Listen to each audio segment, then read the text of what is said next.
हूँ आपका टीचर पवन कुमार विश्वजीत और मैं आज आपको करवाने वाला हूँ आपके yoga and lifestyle chapter number 3 CBSE physical education से रिलेटेड क्वेश्चंस। और ये क्वेश्चंस आपके फिजिकल एजुकेशन एग्जाम्स के लिए काफ़ी इम्पोर्टेंट होने वाले हैं। और यहाँ पर आज आपका टीचर, आज आपका गुरु करवाने वाला है ये क्वेश्चंस जो आपके लिए इम्पोर्टेंट तो है ही, और साथ में जो फिजिकल एजुकेशन कॉम्पिटेटिव एग्जाम्स की प्रिपरेशन कर रहे हैं उनके लिए भी यहाँ पर खास होने वाले हैं ये क्वेश्चंस। क्योंकि फिजिकल एजुकेशन एग्जाम्स की अगर हम बात करें तो भाई किसी भी फील्ड में आपसे कोई भी क्वेश्चंस पूछा जा सकता है। ठीक है, आप ये मत सोचिएगा कि 12th क्लास का सिलेबस है तो मैं ये सीरीज क्यों देखूं। देखिए, दे सीरीज को या ना देखिए ये आप पर डिपेंड करता है, लेकिन जो क्वेश्चंस है भाई वो सभी एग्जाम्स के अंदर काफ़ी इंपॉर्टेंट रहते हैं। तो चाहे आपका फर्स्ट क्लास का अगर फिजिकल एजुकेशन का सिलेबस है तो आप उसको भी पढ़िए, और चाहे आपका पीएचडी का सिलेबस है तो उसको भी पढ़िए। ठीक है, काफ़ी इंपॉर्टेंट रहता है हर टॉपिक आपके लिए। तो चलिए शुरुआत करते हैं। और शुरुआत करने से पहले एक छोटी सी रिक्वेस्ट कि चैनल पर पहली बार विजिट कर रहे हैं तो भाई एक बार चैनल को विजिट जरूर कीजिए, और विजिट करने के बाद में मूड बनाइए कि मुझे सब्सक्राइब करना है या नहीं करना है। ठीक है, कोई कंपल्सेशन नहीं है। ठीक है, अगर आप नहीं सब्सक्राइब करना चाहते तो भी आप चैनल पर विजिट कीजिए और जो भी सीरीज है आप उसको वॉच कर सकते हैं। तो चलिए, पहला प्रश्न आपकी स्क्रीन पर है। यहाँ पर क्वेश्चन के अंदर आपको गलत विकल्प चुनना है। ठीक है, आपको गलत विकल्प चुनना था इस क्वेश्चन में, और अब इसकी थोड़ी सी एक्सप्लेनेशन भी मैं यहाँ पर देना चाहूँगा आप बस सभी के एग्जाम्स के पॉइंट ऑफ व्यू से। देखिए, क्वेश्चन में पूछा गया है कि आसन किसके सुधार में मदद करता है। तो यहाँ पर देखिए जो आसन है यहाँ पर लिख रखा है कि गति। देखिए जो डार्क वर्ड कर रखा है मीन्स यहाँ पर ऑलरेडी आंसर गिवन है। ठीक है, तो मैं इसको एक्सप्लेन करूंगा आप सब। तो यहाँ पर गति, आसन जो होते हैं वो कभी भी आपकी गति में यहाँ पर आपके लिए इंपॉर्टेंट नहीं रहता।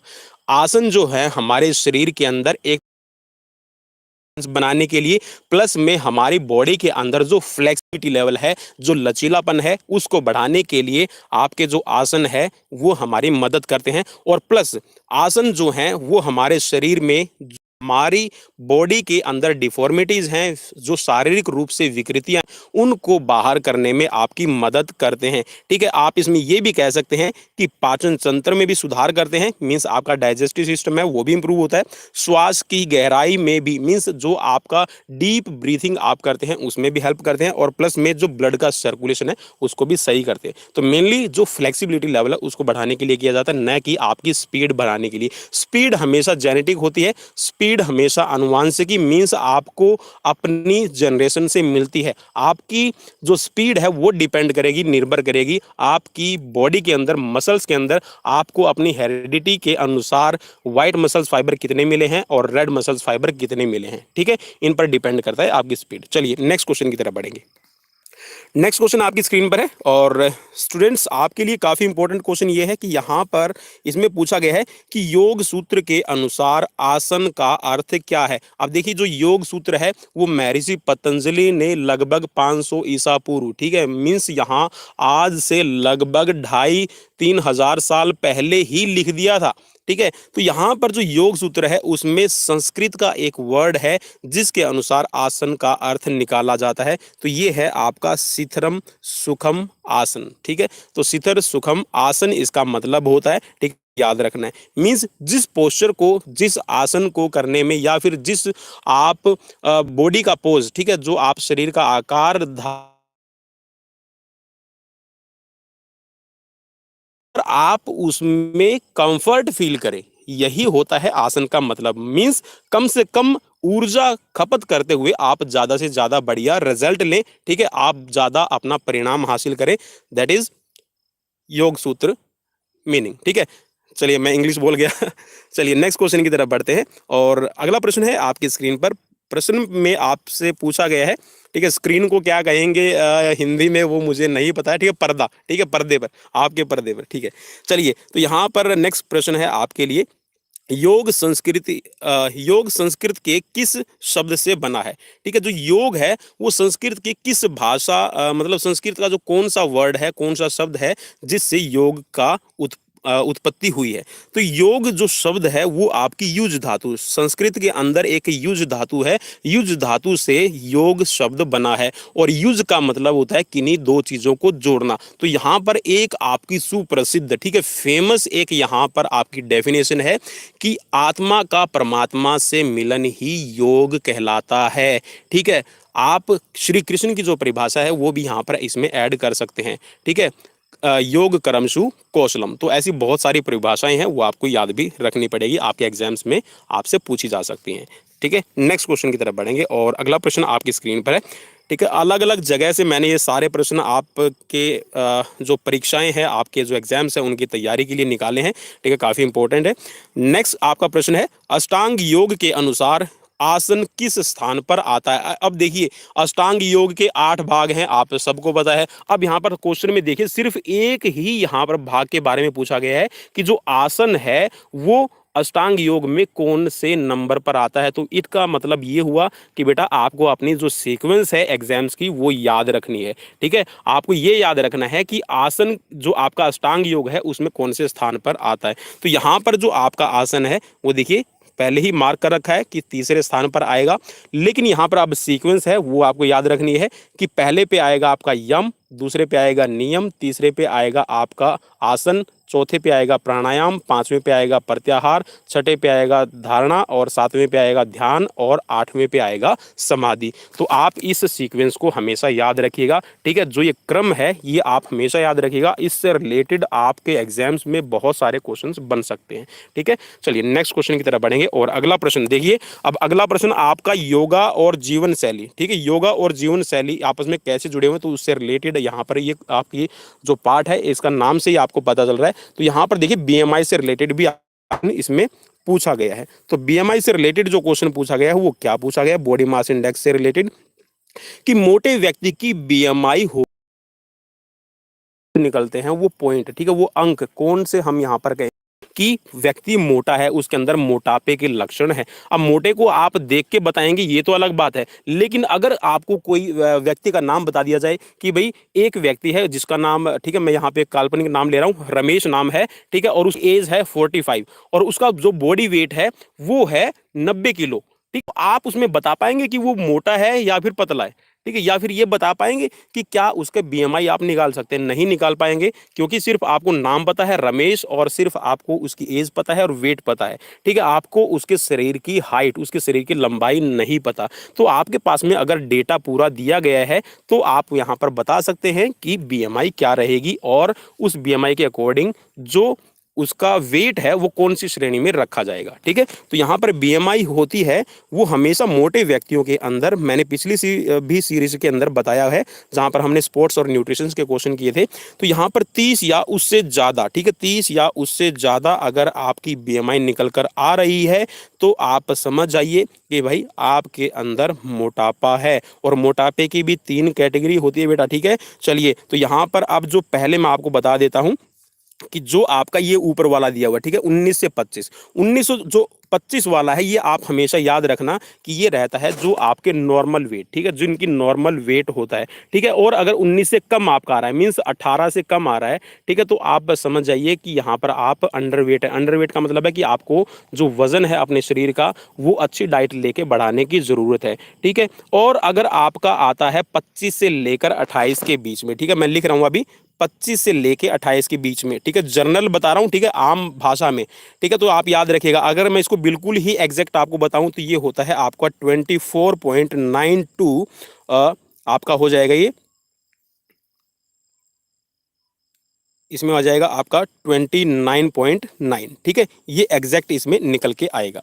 तो आप याद रखिएगा अगर आपका 25 से 30 के बीच में आ रहा है, ठीक है, 25 से 30 के बीच में अगर आपकी बीएमआई निकल के आ रही है तो आप समझ जाइए कि आपका जो बॉडी वेट है वो ओवरवेट हो चुका है। ठीक है, आपकी हाइट के अकॉर्डिंग आपका जो वो वेट है वो अब ज़्यादा बढ़ गया है, तो आपको कम करने की ज़रूरत है। और 30 से लेकर 35 के बीच में जो आपका वेट निकल के आता है, बीएमआई निकल के आती है, वो होती है आपकी मोटापे की पहली श्रेणी। ठीक है, दूसरी श्रेणी 35 से लेकर 40 और तीसरी श्रेणी 40 से जो ऊपर आपका वेट रहता है वो आपकी तीसरी श्रेणी मोटापे की में रखा जाता है। ठीक है, याद रखिएगा, काफ़ी इंपॉर्टेंट है। और अगर हम बात करें बीएमआई, ठीक है, बीएमआई आप किस तरह निकालेंगे, ठीक है, तो बीएमआई के लिए बीएमआई अगर कभी भी आपको निकालनी पड़े तो आपको हमेशा याद रखना कि बीएमआई निकालने के लिए आप क्या करेंगे, आपका जो बॉडी वेट है, ठीक है, बॉडी वेट को आपने क्या करना है, केजी के अंदर लेना है, ठीक है, किलोग्राम में आप अपना बॉडी वेट ले लीजिएगा, ठीक है, जितना भी आपका बॉडी का वेट है, ठीक है, जिस पर्सन का आप बॉडी वेट निकाल रहे हैं, ठीक है। और फिर आपने क्या करना है,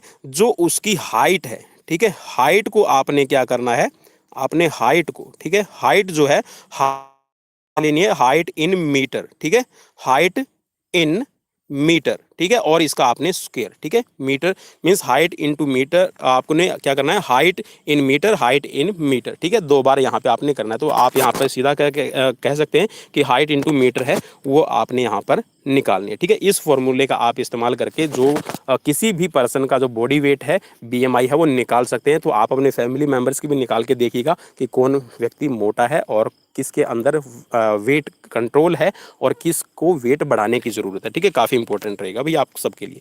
चलिए अब बढ़ते हैं नेक्स्ट क्वेश्चन की तरफ, ठीक है।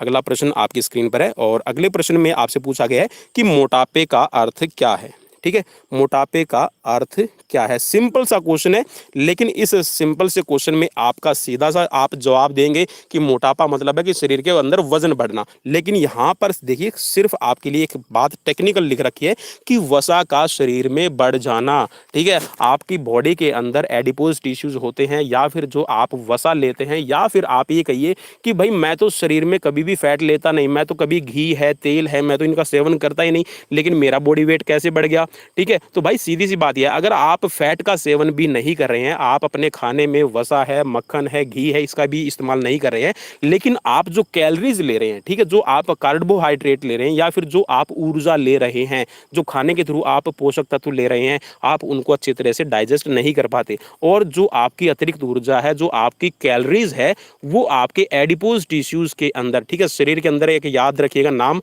वसा उत्तक इनको कहा जाता है। ये एडिपोज टिश्यूज आपकी बॉडी के अंदर जो आप कैलोरीज ले रहे हैं, जिसको आप बर्न नहीं कर पाते, जिसको आप खर्च नहीं कर पाते, वो एडिपोज टिश्यूज में जमा हो जाती है, ठीक है। एडिपोज टिश्यूज में जमा हो जाएगी तो भाई आपका जो बॉडी वेट है वो बढ़ जाएगा, ठीक है। तो आप इसमें सीधा सा ये समझिए कि शरीर में वसा का अतिरिक्त होना वो आपका कहलाता है मोटापा। चलिए नेक्स्ट क्वेश्चन की तरफ बढ़ेंगे और नेक्स्ट क्वेश्चन आपकी स्क्रीन पर है। क्वेश्चन में आपसे पूछा गया है, सिंपल सा क्वेश्चन लेकिन काफी इंपॉर्टेंट क्वेश्चन है। यहां पर पूछा गया है कि व्यक्ति के वजन का कितना प्रतिशत अधिक होने पर वह मोटा कहलाएगा।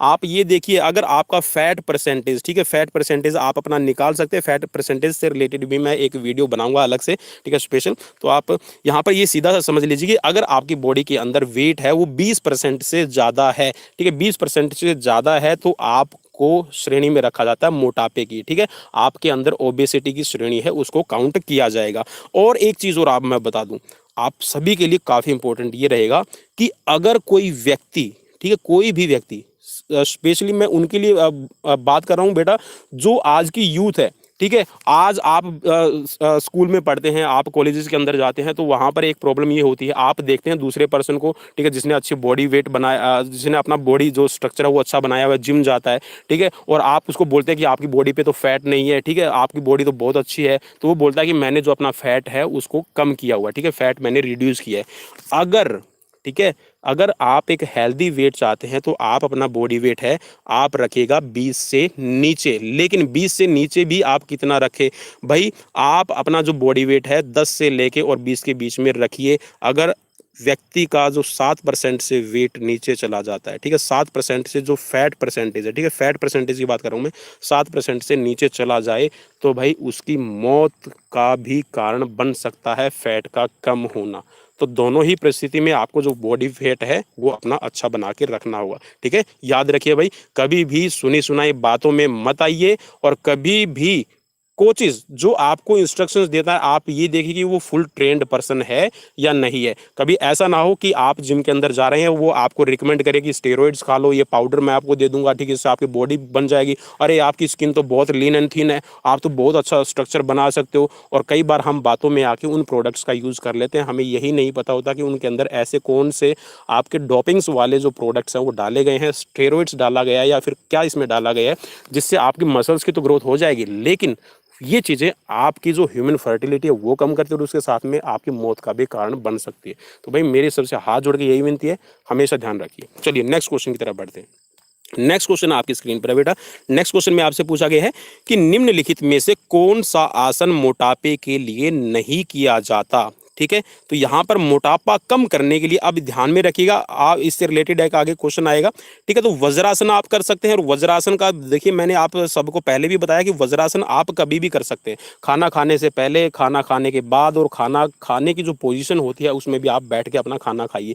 तो ये सबसे एक बढ़िया आसन है, और जितने भी आसन है योग के अंदर, ठीक है, उसमें सिर्फ यही एक आसन ऐसा है जिसको आप कभी भी कर सकते हैं।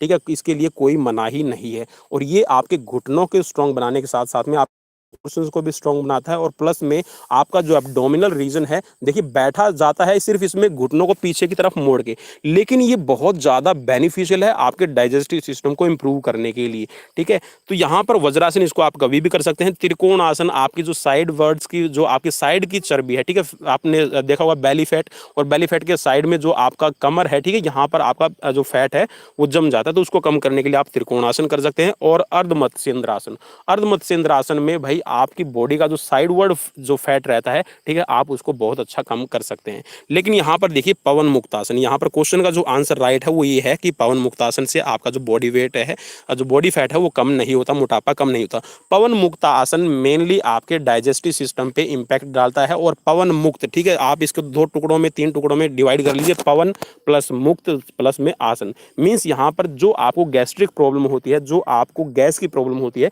उससे निजात दिलाने के लिए आपका पवन मुक्तासन मेनली रहता है। ठीक है, और इसको आप सुप्त पवन मुक्तासन में कर सकते हैं। ठीक है, आप इसको अर्ध पवन मुक्तासन की परफॉर्म में कर सकते हैं, और आपका पवन मुक्तासन। ठीक है, तो तीन तरह से इसको किया जाता है।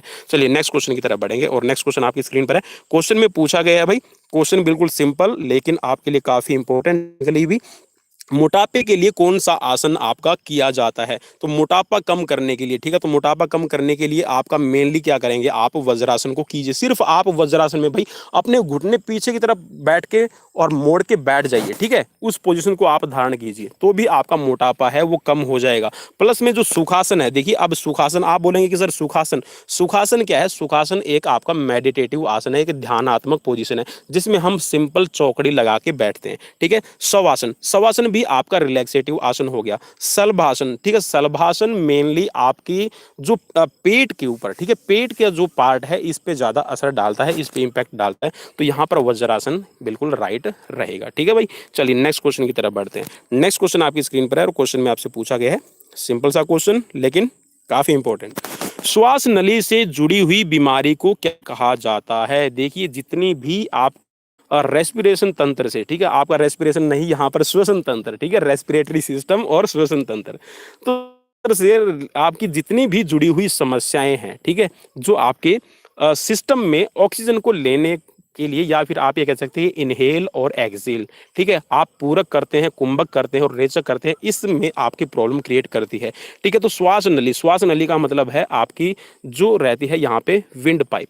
इस विंड पाइप में होता क्या, ट्रेकिया के अंदर जो आपकी म्यूकस मेम्ब्रेन होती है, इस म्यूकस मेम्ब्रेन में स्वेलिंग आ जाती है, या फिर म्यूकस ज़्यादा बनता है, ठीक है, या फिर किसी एलर्जी के कारण आपकी जो ये जो आपकी श्वास नली है ये रुक जाती है, या फिर आपको सांस लेने में, ब्रीथिंग करने में प्रॉब्लम होती है, तो इससे बनता है अस्थमा। ठीक है भाई, क्या बनता है, अस्थमा। डायबिटीज आपका शुगर, ठीक है, शुगर नाम है ये, और आपकी ओबेसिटी आपका मोटापा, और पेट दर्द आपका आजकल की दुनिया में, ठीक है, आज भाई लाइफस्टाइल की अगर हम बात करें, जीवन शैली में जो सबसे बड़ा एक उभर के कारण आ रहा है वो यही आ रहा है कि बैक पेन सबको रहने लगा। देखिए भाई जिसके अंदर मोटापा है, मोटापा जिसके अंदर हो गया बैक पेन भी होगा, मोटापा जिसके अंदर हो गया शुगर भी होगी, ठीक है, मोटापा जिसको होगा उसको सांस लेने में प्रॉब्लम होगी। तो इट मीन्स आप ये कह सकते हैं कि 70%, ठीक है, 70% जो आपकी डिजीज है वो सिर्फ मोटापे से होती है, तो आप मोटापा कम कीजिएगा।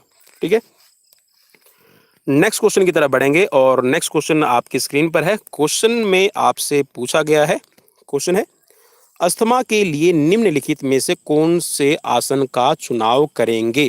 ठीक है, तो अस्थमा पेशेंट जो है उसके लिए आप क्या करेंगे, आप उसको चक्रासन करवा सकते हैं। ठीक है, चक्र आसन में आप क्या करेंगे, जब वो अपना हाथ पीछे की तरफ लेके जाएगा, जब आप इस पोजीशन को जो पेशेंट है उसको करवाएंगे, लेकिन एक चीज ध्यान में रखिएगा, जो ये पोजीशंस होती हैं वो आपके किसी एक्सपर्ट की निगरानी में आपको करनी है। ठीक है, तो चक्रासन है वो आपके अस्थमा पेशेंट के लिए करवाया जा सकता है। पवन मुक्तासन का जैसे मैंने आपको पहले भी बताया था कि ये आपका सिर्फ गैस्ट्रिक प्रॉब्लम को ठीक करने के लिए, ठीक है। त्रिकोण आसन, ठीक है, ये यहाँ पर त्रिकोण आसन इसको पढ़िएगा। त्रिकोण आसन आपका मोटापा कम करने के लिए, और अस्थमा, ठीक है, अस्थमा तो अपने आप में ही एक ये आपका रोग का नाम है, ठीक है, तो यहाँ पर इसका कोई मतलब नहीं है, तो चक्रासन यहाँ पर इसका आपका सुटेबल आंसर रहेगा। नेक्स्ट क्वेश्चन है, कफ, लंबी सांसें या छाती में अकड़न, ये किसके लक्षण हैं? तो भाई ये सीधे से लक्षण है आपके अस्थमा के, ठीक है। आपको बार बार लंबी गहरी सांस लेनी पड़ रही है, इट मीन्स कि आपकी जो सांस लेने की नॉर्मल ब्रीथिंग कैपेसिटी है वो कम हो गई है, तो आपको अस्थमा हो सकता है, ठीक है। छाती में आपको जकड़न रहती है, ठीक है, मीन्स आप जब भी सांस लेने की कोशिश करते हैं तो आपको अपनी चेस्ट में पेन होता है, ठीक है, कफ की प्रॉब्लम बन रही है, मीन्स यहाँ पर जो आपकी म्यूकस मेम्ब्रेन है वो ज़्यादा काम कर रही है, जो कफ बनाने का काम करती है, ठीक है, मीन्स यहाँ पर जो म्यूकस है वो आपका कफ के रूप में परिवर्तित हो रहा है, तो ये आपके अस्थमा के लक्षण रहेंगे।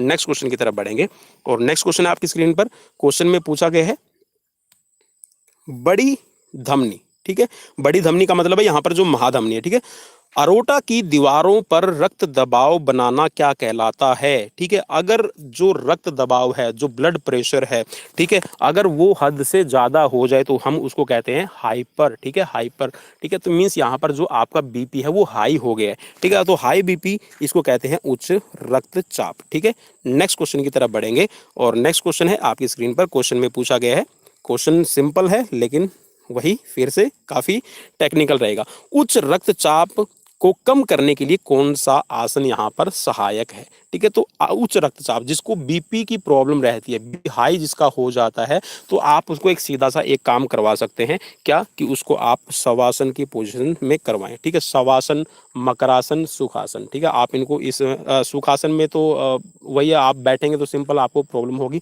तो आप उसको शवासन जरूर करवाएं, ठीक है, शवासन करवाएं, आप उसको मेडिटेशन करवाएं, तो इससे आपकी जो ब्रीथ लेने की कैपेसिटी धीरे धीरे, आपका जो बीपी बढ़ा हुआ है, उच्च रक्तचाप बढ़ा हुआ है, और आप मैं रोगी कहूंगा उच्च रक्तचाप के जो रोगी हैं, तो भाई आप उसको एक सिंपल से चीज कीजिए कि उसको हमेशा जो गुस्सा है उसको कंट्रोल करने के लिए आप मेडिटेशन है या फिर जो आपकी दूसरी थेरेपीज है उसको करवा सकते हैं, तो शवासन यहाँ पर बेटर है, ठीक है, कि आप उच्च रक्तचाप है वो कम कर सकते हैं। नेक्स्ट क्वेश्चन है आपकी स्क्रीन पर, और क्वेश्चन में पूछा गया है, उच्च रक्तचाप के रोगी को किस आसन का प्रयोग नहीं करना चाहिए? ठीक है, तो ये है आपका वक्र आसन, ठीक है, तो वक्र आसन आप मत कीजिएगा। देखिए, मकरासन अलग है और वक्र आसन अलग है, तो वक्र आसन में क्या होगा कि आपका जो तो आप वक्रासन मत कीजिए, ठीक है। वज्रासन आप कर सकते हैं, अर्ध चक्रासन कर सकते हैं, ताड़ासन कर सकते हैं, लेकिन अपने डॉक्टर की, अपने एक्सपर्ट की सलाह से। नेक्स्ट क्वेश्चन की तरफ बढ़ेंगे, और नेक्स्ट क्वेश्चन आपकी स्क्रीन पर है, रीढ़ की पेशियों का अधिक खिंचाव खाली स्थान से जुड़ा हुआ है, तो यहाँ पर जो आपकी रीढ़ की हड्डियों के अंदर या फिर रीढ़ की जो मांसपेशियां हैं उनमें ज़्यादा खिंचाव आता है, या फिर आपकी जो रीढ़ की हड्डियों को आपकी मोड़ने की या फिर उनके अंदर जो रेंज ऑफ मोशन है वो कम हो जाती है, तो ये किसका कारण, ये किससे जुड़ा हुआ है सीधा, तो ये है आपका पीठ दर्द से, बैक पेन होगा, ठीक है। और बैक पेन में भी मैं आपको बता दूं, बैक पेन में भी आपकी की पूरी रीढ़ में जो रीढ़ की हड्डी है उसमें पेन नहीं होता, जो लुम्बर वर्टिब्रा है, ठीक है, जिसको हम कटी कशेरुकाएं कहते हैं, कटी कशेरुकाएं, हाँ बिल्कुल, कटी कशेरुकाएं मीन्स जहाँ पर आप अपनी बेल्ट लगाते हैं, तो ये जो लुम्बर वर्टिब्राएं हैं इनके अंदर सबसे ज़्यादा प्रॉब्लम होती है कि मांसपेशियों के अंदर खिंचाव आ जाएगा, स्लीप डिस्क की भी प्रॉब्लम रहने लग जाती है अगर कोई ज़्यादा ओबेस पर्सन है तो, ठीक है। चलिए नेक्स्ट क्वेश्चन की तरफ बढ़ेंगे, और नेक्स्ट क्वेश्चन है आपकी स्क्रीन पर। क्वेश्चन में पूछा गया है, रीढ़ का साधारण मोड़ना क्या कहलाता है? तो रीढ़ का जो साधारण मोड़ना, ठीक है, वक्त आप पीछे की तरफ अपनी जो रीढ़ की हड्डी है उसको मोड़ते हैं, ठीक है, तो ये आपका क्या कहलाएगा, वक्रासन कहलाएगा, साधारण आप इसको मोड़ते हैं, ठीक है। नेक्स्ट क्वेश्चन की तरफ बढ़ेंगे, और नेक्स्ट क्वेश्चन आपकी स्क्रीन पर। क्वेश्चन में पूछा गया है, पीठ दर्द के लिए कौन सा आसन किया जा सकता है? ठीक है, पीठ दर्द को कम करने के लिए शलभासन आप कीजिए, ठीक है, शलभासन आप कीजिएगा, और इसमें प्लस में जो शलभासन आप करते हैं इसमें आपका जो बैक पेन है वो आपका कम हो जाएगा, ठीक है। त्रिकोणासन इसमें आप ना करिए क्योंकि आपको झुकना पड़ेगा, ठीक है। पश्चिमोत्तानासन आप करेंगे तो उसमें भी आपको झुकना पड़ेगा, और चक्रासन तो भाई बिल्कुल ही यहाँ पर आपके लिए प्रोहिबिटेड रहेगा, ठीक है, क्योंकि आपको पूरी की पूरी जो आपकी रीढ़ की हड्डी उसकी आर्क बनानी पड़ेगी, तो काफ़ी आपको पेन होगा, तो आप इसको रहने दीजिएगा, शलभासन आप कीजिए, ठीक है, तो काफी इंपॉर्टेंट आपके लिए रहेगा। नेक्स्ट क्वेश्चन आपकी स्क्रीन पर है। क्वेश्चन में पूछा गया है कि पीठ दर्द के लिए निम्न में से नहीं किया जाना चाहिए। ठीक है, तो पीठ दर्द को कम करने के लिए यहाँ पर आप अगर पवन मुक्त आसन कर रहे हैं तो आपकी जो पेन है, बैक पेन है, वो ज़्यादा बढ़ जाएगा, क्योंकि इसमें पवन मुक्त से क्या है कि पवन मुक्तासन के अंदर जो अपने घुटने हैं उनको हाथों से पकड़ के और अपनी नाक पर टच करने की कोशिश करते हैं और अपनी गर्दन को भी साथ में उठाते हैं। तो यहाँ पर आपकी मसल्स में ज़्यादा खिंचाव आ जाएगा, मांसपेशियों में ज़्यादा खिंचाव पैदा होगा, तो आप इसको मत कीजिएगा। ठीक है, भुजंगासन कर सकते हैं, लेकिन भुजंगासन में भी आपको ध्यान में रखना है कि जहाँ पर आपको स्ट्रेस ज़्यादा पड़ रहा है, ठीक है, मांसपेशियों में स्ट्रेस ज़्यादा पड़ रहा है, वहाँ पर आप इसको मत कीजिए। ठीक है, आपको रिलीफ मिलेगा। नेक्स्ट क्वेश्चन की तरफ बढ़ेंगे और नेक्स्ट क्वेश्चन आपकी स्क्रीन पर क्वेश्चन में पूछा गया है कि मधुमेह के लिए कौन सा आसन का आप चुनाव करेंगे। तो मधुमेह को कम करने के लिए आप यहाँ पर मत्स्येंद्र आसन कर सकते हैं। तो मत्स्येंद्र आसन से आपका जो मधुमेह है वो कम होगा। ठीक है, मधुमेह का मतलब सीधा सा ये है, देखिए जब आप मत्स्येंद्र आसन की पोजीशन में अपनी बॉडी को ट्विस्ट करके बैठते हैं तो मेनली जो आपकी पेनक्रियाज है, पेनक्रियाज पे इसका इम्पैक्ट पड़ता है और पेनक्रियाज की जो आपकी ये कह सकते हैं कि जो एक्टिवेशन है उसमें बढ़ जाएगी। ठीक है, उसकी जो आप ये कह सकते हैं कि सकारात्मकता वो बढ़ जाएगी। ठीक है, मीन्स वो एक्टिव हो जाएगी। ठीक है, और यहाँ पर जो आपका मधुमेह है उसको कम करने में आपको रिलीफ मिलेगा। नेक्स्ट क्वेश्चन आपकी स्क्रीन पर क्वेश्चन में पूछा गया है, यदि अग्नाशय मीन्स पेनक्रियाज पर्याप्त इंसुलिन नहीं बना पाता है तो इससे हो सकती है, क्या हो सकती है, इससे आपका मधुमेह। ठीक है, और मधुमेह मीन्स यहाँ पर डायबिटीज। ठीक है, तो आप इसको कम करने के लिए क्या कीजिएगा, बिल्कुल अपने जो डेली आसन है वो कीजिए, रनिंग कीजिए, रॉप स्किपिंग कीजिए, भाई कुछ ना कुछ अपना बॉडी से काम कीजिए। ठीक है, आपका जो ओबेसिटी लेवल है और प्लस में जो शुगर लेवल है वो कंट्रोल रहेगा। नेक्स्ट क्वेश्चन की तरफ बढ़ते हैं। नेक्स्ट क्वेश्चन आपकी स्क्रीन पर है और क्वेश्चन में पूछा गया है कि जीवन शैली संबंधित रोग का चुनाव करें। तो यहाँ पर देखिए कुछ रोगों के नाम गए हैं और इसमें है आपका लाइफस्टाइल एक आपका प्रॉब्लम है। तो लाइफस्टाइल से रिलेटेड आपकी जो डिजीज ये है आपका बैक पेन। ठीक है, पीठ का दर्द। लेकिन यहाँ पर जो वर्ड दिए हुए हैं आपका कैंसर है, ठीक है, आपका HIV है और प्लस में आपका TB। तो ये आपके जो डेली रूटीन्स का जो लाइफस्टाइल है उससे, ठीक है, TB वैसे तो देखिए डेली जो लाइफस्टाइल है उससे भी हो सकता है, मीन्स आप स्मोकिंग करते हैं, आपको कफिंग रहती है या फिर अपना अच्छा आप खाना पीना नहीं करते तो इससे भी आपका हो सकता है। ठीक है, कैंसर भी वैसे हो सकता है, लेकिन ये आपके लाइफस्टाइल डिजीज में काउंट नहीं किए जाते। ठीक है, चलिए नेक्स्ट क्वेश्चन की तरफ बढ़ेंगे और नेक्स्ट क्वेश्चन में आपको यहाँ पर मिलान करना है। भाई मिलान करने के लिए आपको यहाँ पर दिए गए हैं कुछ रोगों के नाम दिए गए हैं जो आपके लाइफस्टाइल डिजीज से जुड़े हुए हैं। ठीक है, जो आपके जीवन शैली से संबंधित रोग हैं वहां पर नाम दिए गए हैं और प्लस में कुछ आसन दिए गए हैं। तो आपको कौन से में कौन सा परफॉर्म करना है वो आपको यहाँ पर बताना है। तो भाई यहाँ पर देखिए सबसे पहले हम मिलान कर लेते हैं अस्थमा। ठीक है, अस्थमा के लिए आप क्या करेंगे, चक्रासन करेंगे। मधुमेह के लिए आप क्या करेंगे, अर्ध मत्स्येंद्रासन करेंगे। मोटापे को कम करने के लिए आप क्या करेंगे, हस्तोतासन कर सकते हैं। और उच्च रक्तचाप को कम करने के लिए आप क्या करेंगे, यहाँ पर शवासन करेंगे। ठीक है, मोटापे हस्त उत्तानासन। ठीक है, हस्त उत्तानासन का मतलब है जैसे आप ताड़ासन की पोजीशंस करते हैं तो ताड़ासन में आप क्या करते हैं कि पूरी पूरी बॉडी को स्ट्रेच करते हैं, लेकिन यहाँ पर इसमें आपका जो हस्त उत्तानासन है इसमें आप अपने हाथों को स्ट्रेच करते हैं, अपना जो पूरा पोर्शन है इसको आप ताड़ासन की तरह ही इस पोजीशन को करते हैं। ठीक है, तो यहाँ पर इनका हमने मिलान कर दिया है, आप इसको नोट कर लीजिएगा। नेक्स्ट क्वेश्चन की तरफ बढ़ते हैं और नेक्स्ट क्वेश्चन में भी आपको फिर कुछ रोगों के नाम दिए गए हैं, आपको उनके जो कारण है उनसे आपको मिलान करना है। ठीक है, कुछ आपके रीजन दिए गए हैं उनसे आप मिलान करेंगे। ठीक है, तो यहाँ पर मधुमेह को हम ले लेते हैं। तो मधुमेह का मतलब होता है कि वसा का शरीर में जमना। ठीक है, वसा जो आपके लिए जरूरी है उससे ज़्यादा वसा का शरीर में इकट्ठा होना आपका मोटापे का कारण बनता है। उच्च रक्तचाप, उच्च रक्तचाप के लिए आपका क्या है, रक्तचाप ही रहेगा। ठीक है, ब्लड प्रेशर। ठीक है, तो यहाँ पर ब्लड प्रेशर से मैच करेगा। नेक्स्ट है आपका अस्थमा। तो अस्थमा का मतलब है कि आपकी श्वास नली में आपको कोई ना कोई प्रॉब्लम हो रही है। ठीक है, और मोटापे का मतलब है कि आपका जो इंसुलिन है, सॉरी यहाँ पर मैं माफ़ी चाहूँगा, मधुमेह के लिए आपका वसा नहीं रहेगा। चलिए दोबारा से कर देता हूँ मैं आपका। मधुमेह के लिए है आपका इंसुलिन और उच्च रक्तचाप के लिए हो गया आपका रक्तचाप और अस्थमा के लिए हो गया श्वास नली में प्रॉब्लम और मोटापे के लिए है वसा। ठीक है, मैं मधुमेह को मोटापा ही पड़ गया था शायद, तो इसके लिए मैं माफ़ी चाहूँगा। ठीक है, तो यहाँ पर मोटापा है, उससे आपका मीन्स यहाँ पर फैट डिपोजिटेशन सा वो ज़्यादा हो रहा है। चलिए नेक्स्ट क्वेश्चन की तरफ बढ़ेंगे, और नेक्स्ट क्वेश्चन आपकी स्क्रीन पर ये आ गया है कि आपको सीरीज़ कैसी लगी। प्लीज़ हमें कमेंट बॉक्स में कमेंट करना बिल्कुल भी ना भूलिए, और अगर अभी तक चैनल को सब्सक्राइब नहीं किया तो चैनल को सब्सक्राइब कर लीजिए, और बेल आइकन, जी हाँ दोस्तों, घंटी वाला एक बटन है, उसको आप जरूर दबा लीजिए, ऑल नोटिफिकेशन पे क्लिक कर लीजिए, ताकि हर एक एक्टिविटीज़ का आपको पता चलता रहे कि अभी चैनल पे कौन सी वीडियो आने वाली है। ठीक है, तो अपने दोस्त पवन कुमार विश्वजीत को दीजिए इजाज़त, अपने टीचर्स को दीजिए इजाज़त। मिलते हैं कल फिर नई वीडियो में नए क्वेश्चंस के साथ। Till then bye bye, take care.